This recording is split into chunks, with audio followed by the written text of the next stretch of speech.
I must not think of any brother or sister in the church as inferior to me.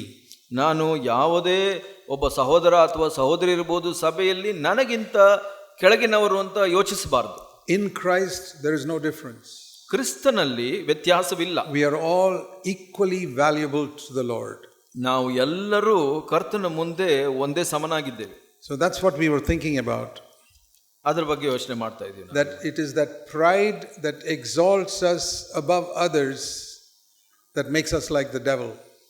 ಯಾವ ಒಂದು ಗರ್ವವಿದೆ, ಯಾವುದು ಇತರರಿಗಿಂತ ನಾನು ಉತ್ತಮನು ಅಂತ ನೆನೆಸ್ತೀವಿ, ಅದು ನಮ್ಮನ್ನ ಸೈತಾನನ್ನಾಗಿ ಮಾಡುತ್ತೆ. I was showing you in Genesis in chapter 1.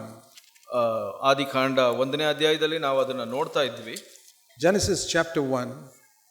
ಆದಿಕಾಂಡ 1.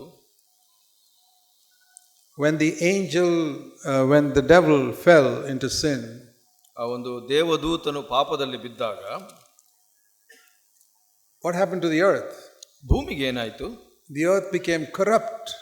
ಭೂಮಿ ಕ್ರಯವಿಲ್ಲದಾಯಿತು, ಕ್ರಮವಿಲ್ಲದಾಯಿತು. Genesis 1 verse 2. 1:2ನೇ ವಚನದಲ್ಲಿ ಹೇಳ್ತೇವೆ. It lost its shape. ಅದರ ಕ್ರಮವಿಲ್ಲ ಆಯಿತು. It became empty and dark. ಬರಿದಾಗಿತ್ತು ಮತ್ತು ಕತ್ತಲಿತ್ತು. That is always the result of sin. ಇದು ಒಂದು ಪಾಪದ ಫಲಿತಾಂಶವಾಗಿದೆ. Sin makes our life empty. ಪಾಪ ನಮ್ಮ ಜೀವಿತ ಬರಿದು ಮಾಡುತ್ತೆ. We lose the image of God. ದೇವರ ಒಂದು ಸಾರೂಪ್ಯವನ್ನು ಕಳ್ಕೊಳ್ತೀವಿ. And darkness comes into our life. ನಮ್ಮ ಜೀವಿತದಲ್ಲಿ ಆ ಕತ್ತಲೆ ಬರುತ್ತೆ. But the first chapter of Genesis says how God changed that. ಮೊದಲ ಅಧ್ಯಾಯ ಆದಿಕಾಂಡದಲ್ಲಿ ಏನು ಹೇಳುತ್ತೆ, ದೇವರು ಅದನ್ನ ಹೇಗೆ ಬದಲಾಯಿಸ್ತಾರೆ. That God wanted to bring something new from that mess that the devil had made. ಸೈತಾನನು ಮಾಡಿದಂತ ಆ ಒಂದು ಕೆಟ್ಟ ಕಾರ್ಯದಲ್ಲಿ ದೇವರು ಒಂದು ಒಳ್ಳೆಯದು ಹೊಸದನ್ನು ತರಲಿಕ್ಕೆ ಪ್ರಯತ್ನ. That is the message in the first page of the Bible. ಆ ಒಂದು ದೇವ ವಾಕ್ಯದಲ್ಲಿ ಇರುವಂತ ಮೊದಲ ಪುಟದಲ್ಲಿ ಇರುವಂತ ಒಂದು ಸಂದೇಶ ಇದು. Whatever confusion and evil the devil produces, God can change it and make something glorious from it. ಸೈತಾನನು ಏನೇ ಕೆಟ್ಟದಾಗ್ಲಿ ಒಂದು ನಮಗೆ ಒಳ್ಳೆಯದಲ್ಲದ ಮಾಡಿದಾಗ ದೇವರು ಅದನ್ನು ಬದಲಾಯಿಸ್ತಾರೆ ಒಳ್ಳೆಯದಾಗಿ. And that is the message we preach in the gospel. ಈ ಒಂದು ಸುವಾರ್ತೆಯಲ್ಲಿ ಕೂಡ ಈ ಒಂದು ಸಂದೇಶವನ್ನೇ ನಾವು ಸಾರುವಂತದ್ದು. That the worst sinners can become the holiest of people. ಒಬ್ಬ ಕೆಟ್ಟ ಒಬ್ಬ ಪಾಪಿ ದೇವದೂತನಂತ ಆಗ್ಬಹುದು. Do you know when Jesus was on earth? ಯೇಸು ಸ್ವಾಮಿ ಈ ಭೂಮಿ ಮೇಲಿದ್ದಾಗ there were many bad sinners who came to him. ಬಹಳಷ್ಟು ಪಾಪಿಗಳು ಯೇಸು ಬಳಿಗೆ ಬಂದರು. But one of the worst was Mary Magdalene. ಅದರಲ್ಲಿ ಬಹಳ ಕೀಳಾಗಿದ್ದ ಒಬ್ಬ ವ್ಯಕ್ತಿ ಅಂದ್ರೆ ಮಗ್ದಲದ ಮರಿಯಳು. And she got saved. ಆಕೆ ಒಬ್ಬ ರಕ್ಷಣೆಯನ್ನು ಹೊಂದಿದಳು. And when Jesus rose from the dead, Yesu Swami ಪುನರುತ್ಥಾನನಾದಾಗ out of all his disciples, ಆತನ ಎಲ್ಲಾ ಶಿಷ್ಯರಿಗಿಂತ he selected Mary Magdalene. You must be the first one to come and see me risen from the dead. ಆಕೆಯನ್ನ ಮಗ್ದಲದ ಮೇರಿಯನ್ನ ಆರಿಸಿದನು. ನಾನು ಪುನರುತ್ಥಾನನಾದ ಮೇಲೆ ನೀನೇ ಮೊದಲ ವ್ಯಕ್ತಿಯಾಗಿರಬೇಕು ನನ್ನನ್ನು ನೋಡುವಂತ. Don't forget that.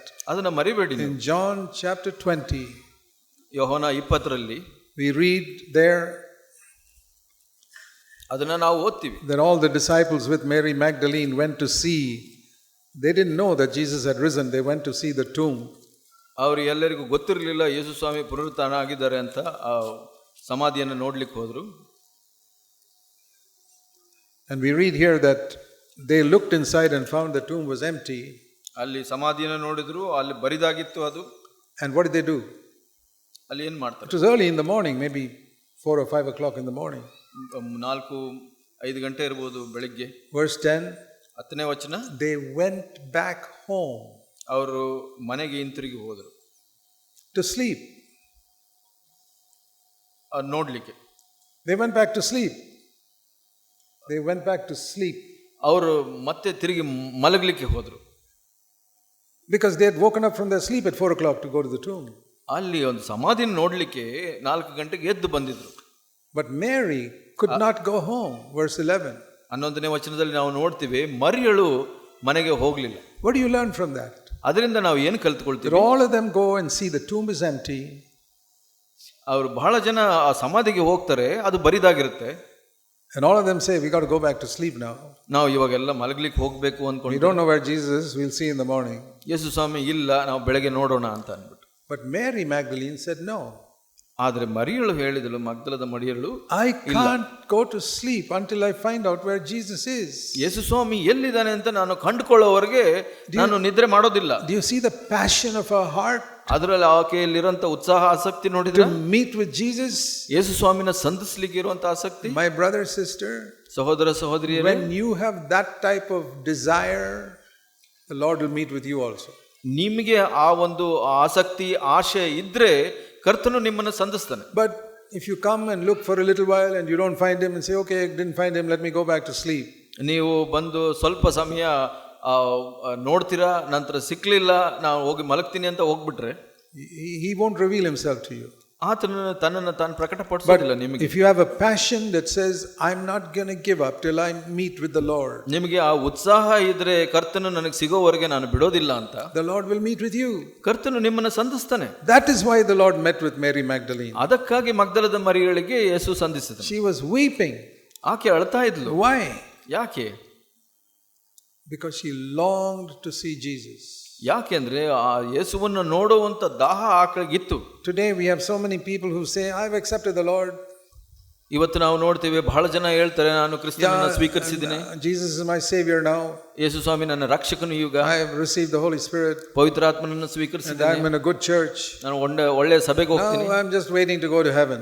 ನಾನು ಪರಲೋಕಕ್ಕೆ ಹೋಗ್ಲಿ ಕಾಯ್ತಾ ಇದ್ದೇನೆ. You see them after 10 years, they are exactly the same spiritually. 10 ವರ್ಷದ ನಂತರ ನೋಡಿ, ಆತ್ಮಿಕವಾಗಿ ಅದೇ ಸ್ತರದಲ್ಲಿ ಇರ್ತಾರೆ. That is like children sitting in first standard for 10 years. ಅದು ಮಕ್ಕಳಂತೆ 1ನೇ ತರಗತಿನಲ್ಲಿ ಬಹಳ ವರ್ಷ ಅಲ್ಲೇ ಇರುವ ಹಾಗೆ.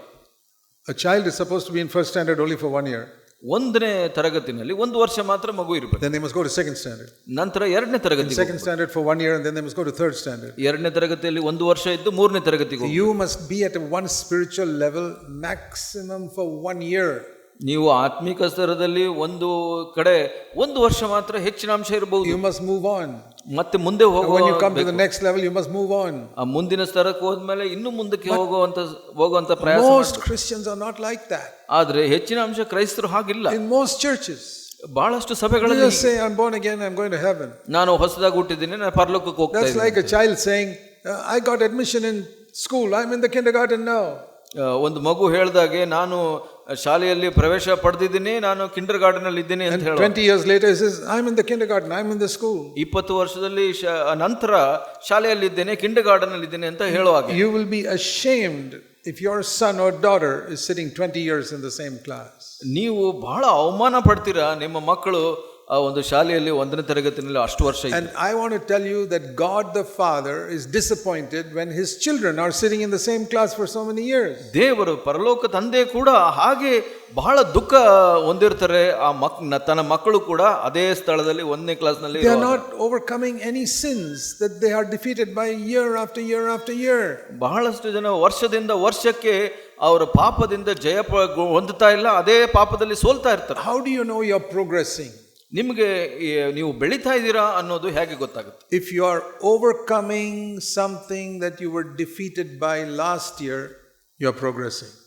ನೀವು ಕಡೆಯ ವರ್ಷದಲ್ಲಿ ಯಾವ ಪಾಪಗಳಲ್ಲಿ ಸೋಲ್ತಾ ಇದ್ರೋ ಅದರಲ್ಲಿ ಈ ವರ್ಷ ಜಯ ಹೊಂದುತ್ತಾ ಇದ್ರೆ ನೀವು ಮುಂದೆ ಹೋಗ್ತಾ ಇದ್ದೀರಾ. If there are 10 things you were defeated by last year, ಕಡೆಯ ವರ್ಷ 10 ವಿಷಯಗಳಲ್ಲಿ ನೀವು ಸೋಲ್ತಾ ಇರ್ತೀರಿ, and now you overcome one of them, you are defeated only in 9 areas. ಈ ವರ್ಷ ನೀವು 1ರಲ್ಲಿ ನೀವು ಜಯ ಗಳಿಸಿದ್ರೆ ನೀವು 9ರಲ್ಲಿ ಸೋತಿದ್ದೀರಾ. That's progress. ಅದು ಬೆಳವಣಿಗೆ. And next year you overcome one more, you are defeated only in 8 areas. ಬರುವ ವರ್ಷದಲ್ಲಿ ನೀವು ಇನ್ನೊಂದರಲ್ಲಿ ನೀವು ಜಯ ಗಳಿಸಿದ್ರೆ ನೀವು 8ರಲ್ಲಿ. That is how we know we are progressing. ಹಾಗೆ ನಮಗೆ ಗೊತ್ತಾಗುತ್ತೆ ನಾವು ಬೆಳವಣಿಗೆ ಹೊಂದುತ್ತಾ ಇದೀವಾ ಇಲ್ಲಿವಾ. It's like a child learning, I know addition, then I know subtraction, then I know division, multiplication, like that. ಹಾಗೆ ಒಂದು ಮಗು ಒಂದು ಕೂಡುವುದನ್ನು, ಒಂದು ಭಾಗಿಸುವುದನ್ನು, ಗುಣಿಸುವುದನ್ನು ಕಲಿಯುವ ಹಾಗೆ. If many Christians are quite happy even though they are not progressing. ಬಹಳಷ್ಟು ಕ್ರೈಸ್ತರು ಅವರು ಬೆಳವಣಿಗೆಯನ್ನು ಹೊಂದುತ್ತಾ ಇಲ್ಲ ಅಂದ್ರೂ ತೃಪ್ತಾಗಿರ್ತಾರೆ. I see some people in CFC like that. ಹಾಗೆ ನಾನು CFC ನಲ್ಲಿ ಕೂಡ ನಾನು ನೋಡ್ತೀನಿ, I see them year after year after year, same level.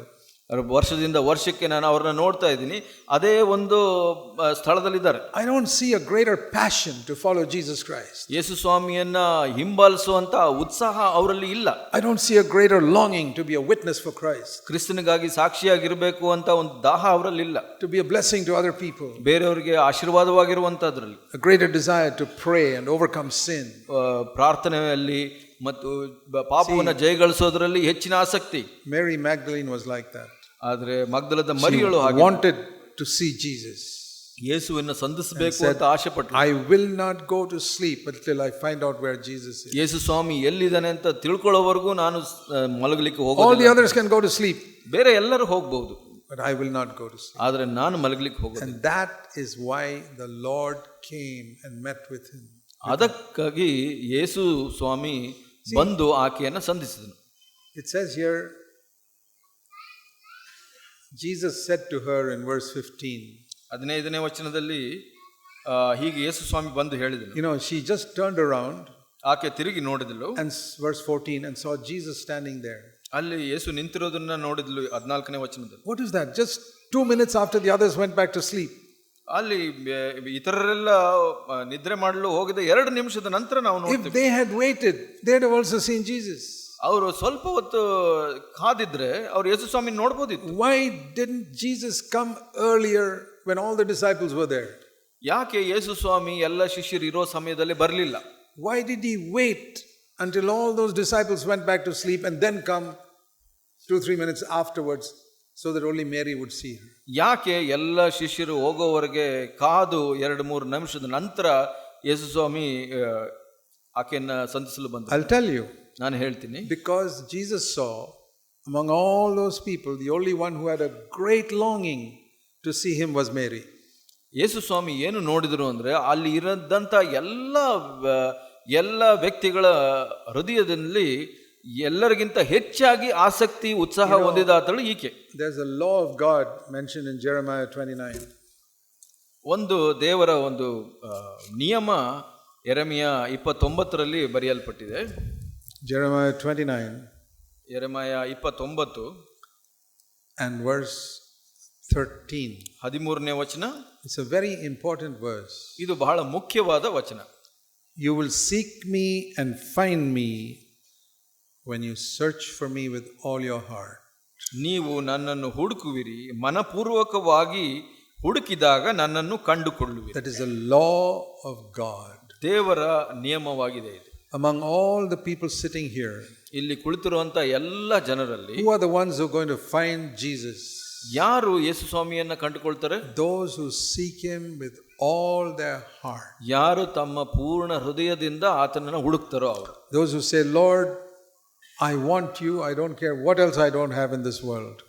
ಕರ್ತನೇ, ನನಗೆ ನೀನು ಬೇಕು, ಈ ಲೋಕದಲ್ಲಿ ನನಗೆ ಏನು ಬೇರೆ ಇಲ್ಲ ಅಂದ್ರೂ ಪರವಾಗಿಲ್ಲ.